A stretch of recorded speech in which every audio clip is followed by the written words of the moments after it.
ఈ రాత్రికాల సమయంలో ముగించిపోయే ముందు ఒక్క మాట జ్ఞాపకం చేసుకుందాం. సంవత్సరమును దయాకిరీటముగా ఇచ్చాడు దేవుడు. ఎంత భయంకరమైన కరోనా దినాల్లో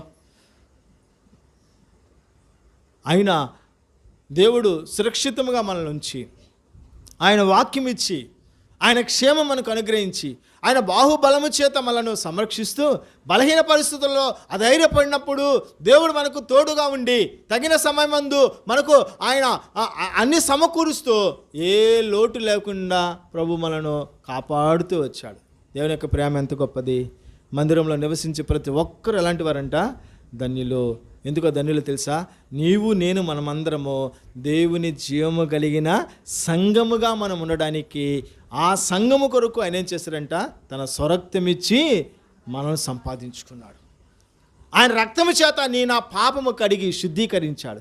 ఆయన రక్తము చేత నీలో ఉన్నటువంటి ఆ యొక్క నింద పోగొట్టాడు. ఆయన